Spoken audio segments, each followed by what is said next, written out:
Good afternoon, good evening to my grades 4th to 8th grade students. This year, I'm excited for this year. We know that in the past, things probably did not go as planned, but it's okay because God places mountains to teach us about ourselves, to teach hmm areas that we can become better people. And as we start this new school year, I've asked our friend Connor back. Um, Yeah, Thank you for joining us, Connor. yeah, of course. And just to tell everyone, Connor is an official nurse already. Yep. So yes, you call him. I'm just kidding. Or can they call you? I'm just kidding. Yeah, if they have any issues, for sure. But hopefully not health issues. Yeah, Yeah, not health issues. because I know 4th to 8th grade students are the healthiest in California, right? I hope so. They should But be. they better be. Yeah, so in this discussion, as we look towards a new year, my challenge is gonna be for 4th to 8th grade to be salubrious. And what does that word mean? It's a long word. And I'm sure you've seen it on my bulletin board, and many have wondered, what does that word mean? So, with that word, we're going to uncover it with Connor and see how we can apply it to our lives and how we can just become a better version of ourselves so we could do greater things this coming year. So, Connor, so first question, how can we define the word salubrious into our daily life? Do you want me to tell them what it means? Yes. Okay, so you guys can know now. Yes. Yeah. So salubrious means health giving. You know, I mean health giving, what let's just rearrange it, giving health, that kind of thing. How through ourselves can we give health to others, I think that's really what the term salubrious means. If you're being salubrious, you are, yeah, like I said, you're giving health to others, and that's a great thing. When it comes to your daily life, I mean, what's really important though is you got to understand that you can't take care of others unless you also take care of yourself first. It's a very big and very important thing too. So, um, and also when you're taking care of yourself, you set a good example for those around you too. So when you're healthy, you feel good, you can help people like that, and they also see the example you're setting. So just a couple things, be sure to exercise, that kind of a thing. I know especially in your guys' grade, when you go out for recess and whatnot, or even just lunchtime, or if you join sports or whatnot, that kind of exercise, daily or even a couple times a week is great. That'll do wonders for you. Especially once you guys get older too, setting those good habits, that kind of stuff too, as well as you know, good hygiene. That's also a good way to show health. Another good example could be diet. Make sure you guys eat healthy food. I know it's hard. You want to eat candy and junk food and whatnot. I do too. Everybody does, but it's okay in moderation. But at the same time, don't forget to eat your fruits and veggies, your proteins, all that kind of stuff. Um, and then, there's plenty of other ways that you guys can show health too. I mean, what's really important though is healthy habits, that kind of thing. That's what's really important. And through those ways, you can be salubrious, you can be health giving, and you can set a good example for yourself and those around you. Perfect. So, same question. Do you believe that in order to be health giving, we first need to take care of our bodies by daily exercising, proper nutrition, and sleep? Yeah, 100%. Um, you know, I think the best way to kind of illustrate this example of taking care of yourself is to really tell you guys the issues of not taking care of yourself. So yeah, I'm a nurse, right? I've seen a lot of stuff around the hospital. And the big thing, what I notice is a lot of the people that are in the hospital nowadays are people who don't take care of themselves. I mean, you do occasionally have the patients that have, cancer, or they develop some sort of disease, or they get an infection. But like some of the older people, I see a lot of 50 to 60-year-olds, they end up in the hospital because they didn't take care of themselves. Very poor diet. And like I say, I tell you guys a lot of things about nursing because I know you're interested about the field too. So one thing you'll hear too, if you do decide to be a nurse is, or doctor, is their lab panels. So like I'll look at one of the patient's lab panels, 50, 60-year-old, their triglycerides are really high, their LDLs are really high. I can look at their labs and tell that they're dehydrated, even through their vital signs. Like if their O2 saturation is very low, like they might be a smoker and that kind of stuff too. So it's like, you know, the better you do at taking care of yourselves right now, like we talked about with nutrition, exercise, healthy habits, good lifestyle choices, all those things in combination will keep you healthy right now, which is awesome. And it'll keep you healthy way down the line too as you guys age. I know it's kind of far to stop to like even really think about it and that kind of thing too, but everybody's body's different too and it acts differently. Like, honestly, when I was a teenager, like 15, 16, 17, I could really eat like whatever I wanted and like calories didn't really matter. My metabolism was fast enough to burn it. But I'm 21 now and I've even kind of noticed that my metabolism isn't as fast as it is. Like I actually have to watch what I eat or I gain weight, that kind of stuff too. So really pay attention to what you're doing in your daily life, like we talked previously in the last question. And I think it'll take you really far in life and you'll have a really healthy lifestyle. And going back to, health giving, I mean, if you yourself are healthy, then that empowers you to, help other people and teach them good habits as well and keep other people healthy. Perfect. So next question. As a nurse and from a medical perspective, when we have taken care of our bodies, do you believe that our relationships with others will improve and will provide better comfort and support for one another? Oh, no, 100%. Yeah. Um, Going back to some of these patients in the hospital that didn't take care of themselves, they're all in terrible moods. Like, um, like if you guys get in the medical field too, you'll hear things like medical surgical floors. Um, and those are a lot of patients that have a lot of heart problems and stuff like that because they developed them because they didn't take care of themselves. Like they're in terrible moods and that kind of stuff. And I mean, even with people that aren't in the hospital, I mean, healthy lifestyles like choosing not to smoke, choosing not to drink, eating healthy food, just overall your body will feel way better. And especially when you guys are older too, like I was saying with the metabolism thing that I noticed about myself too, like at that age I could eat whatever I want. Like I said, I burn the calories and I don't feel any different. But like nowadays, depending on what I eat, makes a whole world of a difference in how I feel. Like and for example, like I don't know if I just eat a bunch of junk food, I'm going to gain weight. My body's not going to feel good. My mind's not going to feel good because, I gave into that, that craving. And then it just leads to a whole role of not, feeling good generally overall. So like I was saying, along with these healthy habits too, um, not only is your body feel good because, you're putting good food into it, you're following healthy habits. At the same time, the mental aspect too is because, it's healthy and it there's a satisfying feeling when you're doing something right and something good for your body too. And back to the whole health giving term, if you feel good, you're going to want to help take care of others. I mean, think about it. When you guys are in a bad mood or you're upset, angry, you feel sick, do you really want to go and help someone at that time? No, it's kind of just like, or like when you're sick, you just want to lay around, stay in bed too. So the better you take care of yourself, the better you feel. Yeah, the better your attitude will be, the better your emotions will be, and then, the more you can do to go help others, give health to others. Perfect. So next question. Why do you think it's important to be health giving to others? And how can we help those who have encountered difficult situations? Um, Organizations or people Mm. who have been brought low. How can we help them?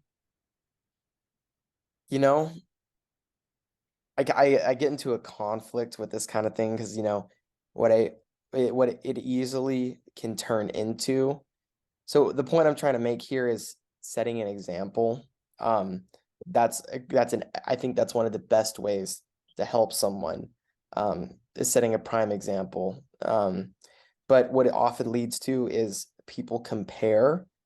Like I don't know, say we take someone who is, they're a little overweight, they're not the healthiest habits, yada yada yada. And then there's this other person who's, perfect weight, they have a great attitude, they're super happy, they're really proud of who they are, it gets into this whole comparison issue too.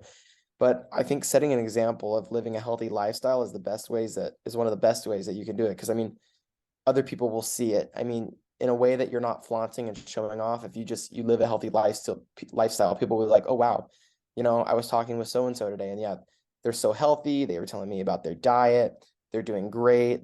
Their body feels good, and they're so nice, and they just they want to help everyone, be in the way they are. So setting that kind of precedence. So like what I try to do is, like in the hospital, especially, I want to set a good example. Um, like, I'll tell patients about, different kind of things, like different ways to eat, different kind of programs to help them stop with smoking, this kind of stuff too. So it's like, and I can tell them a little bit about myself, like, yeah, I don't smoke, I don't drink. I play sports a lot as much as I can. I like to exercise, that kind of a thing too. It really helps set a good example because people can see the result, and then seeing that result really drives them to get to it as well. So yeah, live a healthy lifestyle and try to be an example for as many people as you can. And then next question, because I know that last year we had some students that experienced anxiety. And if you could share your medical perspective on this, but you don't have to, because I really want fourth to eighth grade to have the best year ever. So the Mhm. question is, can be health giving help someone who experiences severe anxiety, or if someone's experiencing severe anxiety, how can we be health giving to them? And I know So, seeking help is very important, but mhm. from a medical perspective, if you can, Connor, can go deep on this from a medical perspective. You don't have to.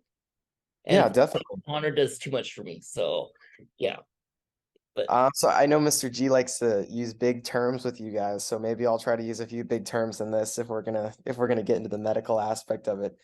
But so interestingly enough, I'm an ICU nurse. That's my specialty. That's what I want to do, and that's going to take me to the next step. But my next favorite interest in nursing was actually psychiatric mental health nursing. And if you guys go through nursing school, I did my capstone clinical in a psychiatric institute in Dayton, Ohio, as a part of Kettering Health, which is an Adventist organization in Ohio.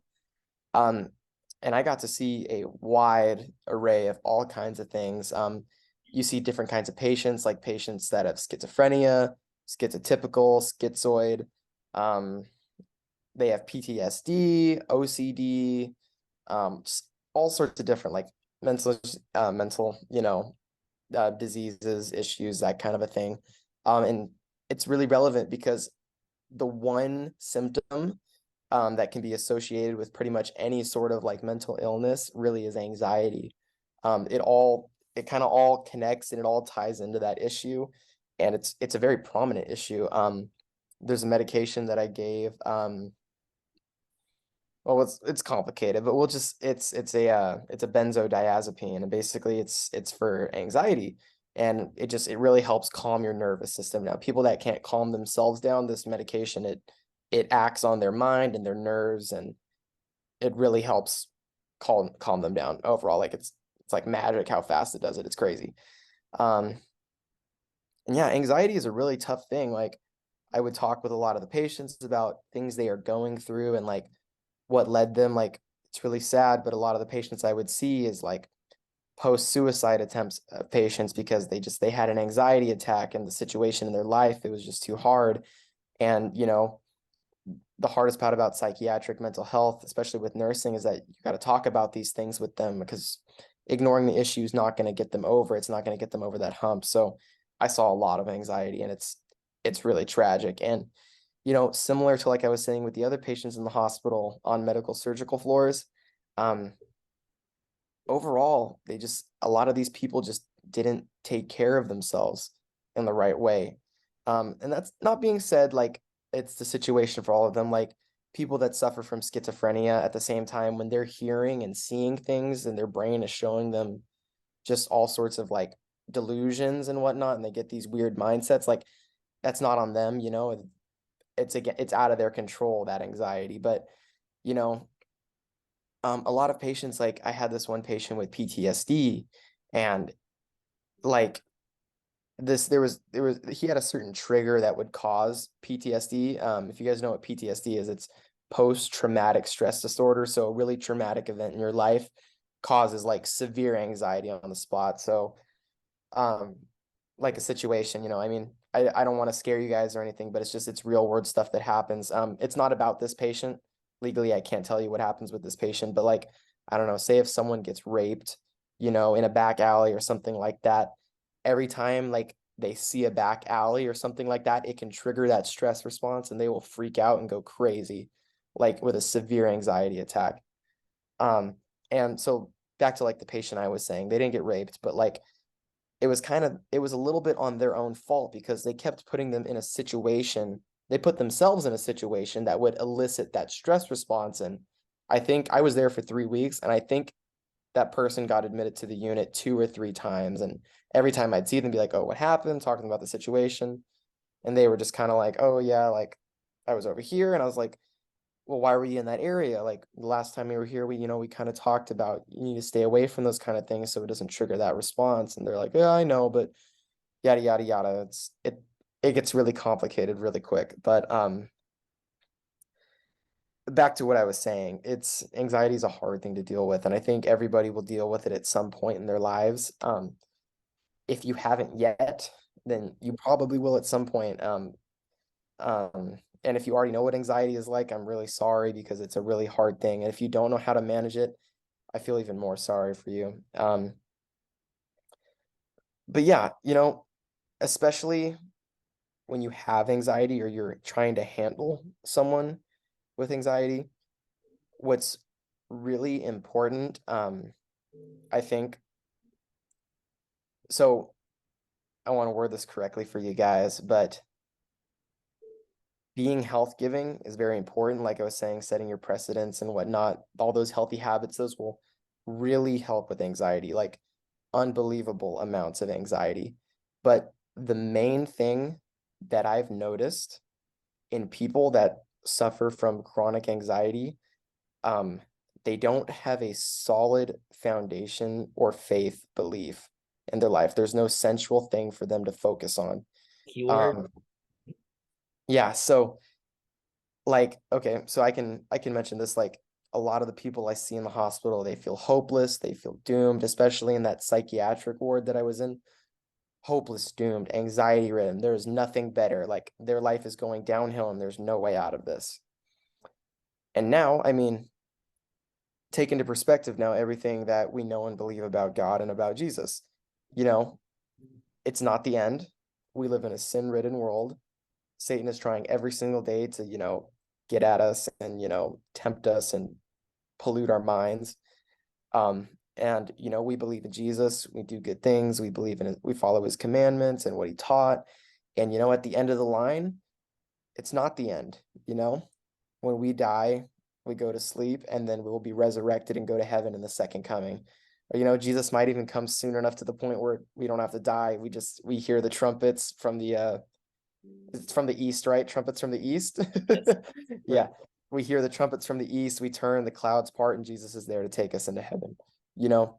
So like I was saying, especially when it comes to anxiety, I don't think there's any proper solution for it other than having faith, some sort of central foundation and belief that gives you hope that there is better. Um, and I know you guys are going to a Seventh-day Adventist school. That's awesome. I'm a Seventh-day Adventist. I love and believe that church.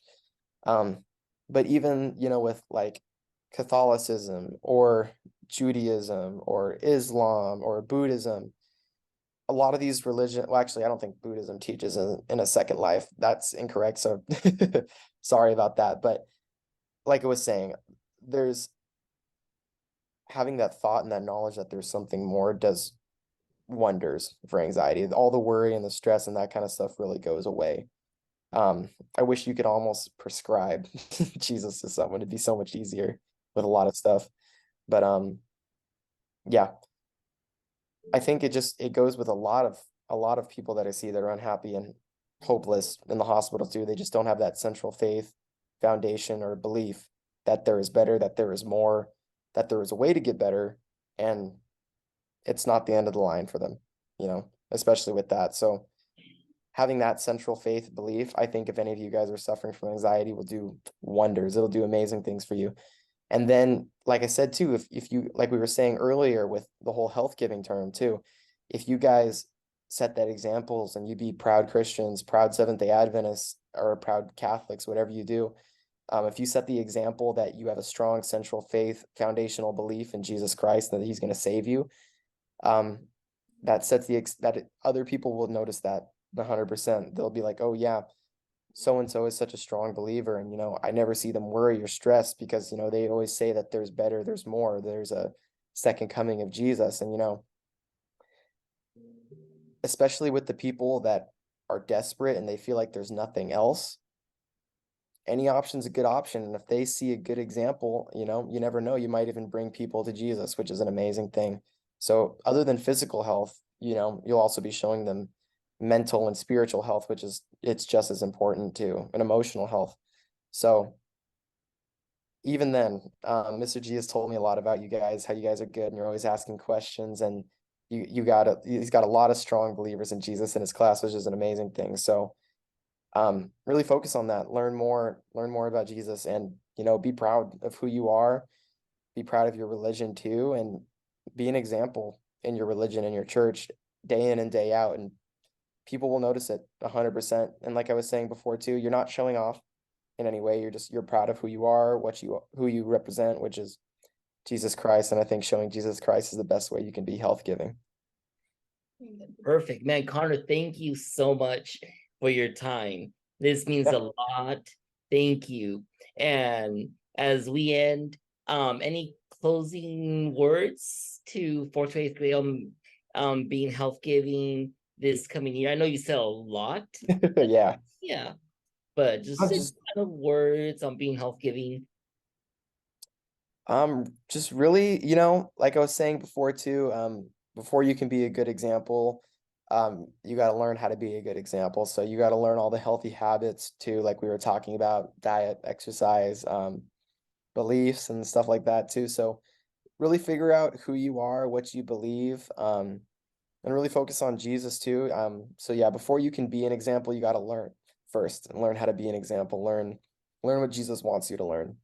And then from there, you can start showing that to your best capability, and people will learn through you, and you can be a great example. So you really got to learn how to be an example before you can be it. So keep learning. Perfect, man. Connor, thank you so much for your time. Yeah, Thank of you. course.